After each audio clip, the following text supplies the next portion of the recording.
Selamat pagi anak-anak sekalian. Hari ini kita akan belajar tema tentang menghormati hidup. Tentang apa anak-anak? Menghormati hidup. Baik, sebelum kita mulai pelajaran hari ini tentang menghormati hidup, mari kita sama-sama siapkan hati dan pikiran kita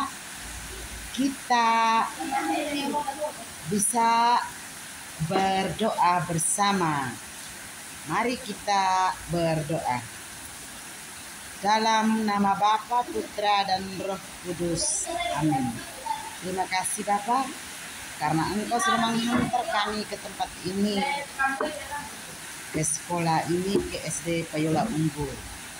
Hari ini kami, baik guru maupun peserta didik, akan mendalami tentang bagaimana menghormati hidup. Oleh karena itu, kami mohon Tuhan Yesus, hadirlah di tengah-tengah kami, supaya kami dapat menyelesaikan tema ini, sehingga kami dapat menerapkan dalam kehidupan harian kami sehari-hari. Semua doa ini kami panjatkan dengan pengantaraan Kristus Tuhan kami. Amin. Dalam nama Bapa, Putra, dan Roh Kudus. Amin. Baik anak-anak sekalian, setelah kita berdoa, ayo duduk yang rapi, tangan jangan digerakkan kemana-mana supaya bisa mendengar penjelasan, dan kita sama-sama terjun dalam kegiatan belajar mengajar. Jangan ada yang hanya datang duduk dan bermain saja, tapi sama-sama mendalami atau mencari tahu tentang apa yang diceritakan dalam kisah hari ini. Jadi tadi Ibu sudah katakan bahwa kita akan belajar tentang menghormati hidup. Dalam Alkitab, khususnya dalam Injil Matius bab 5 ayat 46 sampai 47, di sana diceritakan tentang bagaimana menghormati hidup. Yesus menekankan sikap baru dalam memahami firman kelima.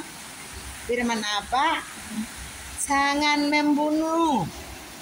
Nah, jangan membunuh itu yang dimaksudkan dengan menghormati hidup sesamamu. Pemahaman baru ini menempatkan cinta kasih sebagai hukum utama. Apa hukum utama? Hukum cinta kasih. Baik anak-anak sekalian, mantap Mama. Apabila kamu mengasihi orang lain, berarti kamu akan mendapat upah. Upah dari mana? Upah dari Allah Bapa yang di surga. Baik anak-anak sekalian, untuk lebih mendalami tema tentang menghormati hidup, kita akan mendengar kisah kehidupan atau cerita. Cerita ini mengisahkan tentang sepenggal warisan dari Bunda Teresa. Ada warisan yang paling berharga yang pernah ditinggalkan oleh sang Bunda Teresa. Bunda Teresa dari mana? Dari Kalkuta. Bunda Teresa muda menulis dalam buku hariannya tentang tahun pertamanya memulai pekerjaannya sebagai misionaris bersama orang miskin di Kalkuta. Kalkuta itu ada di mana anak-anak? Pernah dengar? Kalkuta itu di negara India. Jadi India pada tahun 1948, Bunda Teresa meninggalkan jubah Loreto atau kendaraannya dengan sari katun sederhana berwarna putih yang dihiasi dengan pinggiran biru. Dia juga berkisah tentang kesulitan dan penderitaannya. Anak-anak sekalian, Bunda Teresa tidak memiliki penghasilan dan harus memohon atau meminta-minta makanan dan persediaan. Bunda Teresa muda mengalami keraguan, kesepian dan godaan untuk kembali dalam kenyamanan kehidupan dalam biara. Dalam buku hariannya, Bunda Teresa menulis, Tuhan ingin saya masuk dalam kemelaratan. Hari ini saya mendapat pelajaran yang baik. Kemelaratan pada orang miskin pastilah sangat keras. Ketika saya mencari tempat tinggal, saya berjalan dan terus berjalan sampai lengan dan kaki saya sakit. Saya bayangkan bagaimana mereka sakit jiwa dan raga, mencari tempat tinggal, mencari makanan, dan kesehatan. Kemudian kenikmatan Loreto datang pada saya. Kamu hanya perlu mengatakan dan semuanya akan menjadi milikmu lagi, kata sang penggoda. Ini sebuah pilihan bebas. Tuhanku, cintaku untukmu. Aku ingin tetap bertahan dan melakukan segala keinginanmu. Merupakan kehormatan bagiku.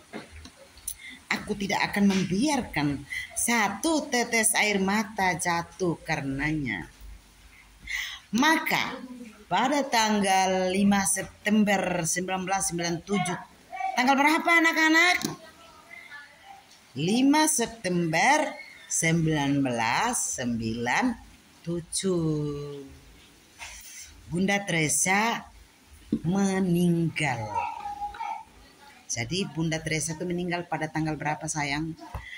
Pada tanggal 5 September tahun 1997. Warisannya bukan berbentuk materi, tapi berupa sebuah gerakan kemanusiaan yang sangat dahsyat. Misionaris cinta kasih yang dipimpinnya memiliki lebih dari 4.000 suster dan persaudaraan dengan 300 anggota yang menjalankan 610 misi di 123 negara. Misionaris cinta kasih juga dibantu oleh wakil pekerja yang berjumlah lebih dari 1 juta pada tahun 1990-an untuk mengurus rumah-rumah penampungan orang miskin dan tidak berdaya, rumah bagi penderita HIV atau AIDS, kusta, dan TBC, juga dapur umum, program konseling bagi anak-anak dan keluarga, pembantu pribadi, panti asuhan, dan termasuk sekolah.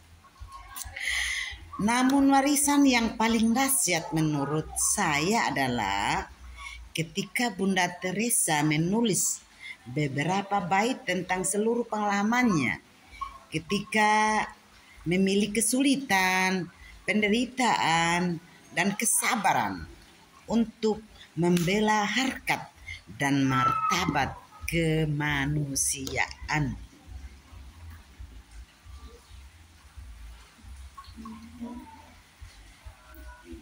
Itu tentang sepenggal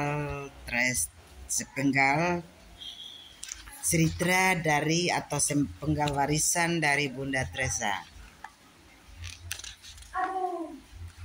Selalu antara engkau dan Tuhan. Ini coba dengar baik-baik ya. Selalu antara engkau dan Tuhan.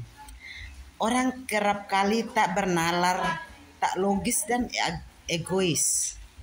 Biar begitu, maafkanlah mereka. Bila engkau baik, orang mungkin akan menuduhmu menyembunyikan motif egois. Biar begitu, tetaplah bersikap baik. Bila engkau jujur dan berterus terang, orang akan menipumu. Biar begitu, tetaplah jujur dan berterus terang.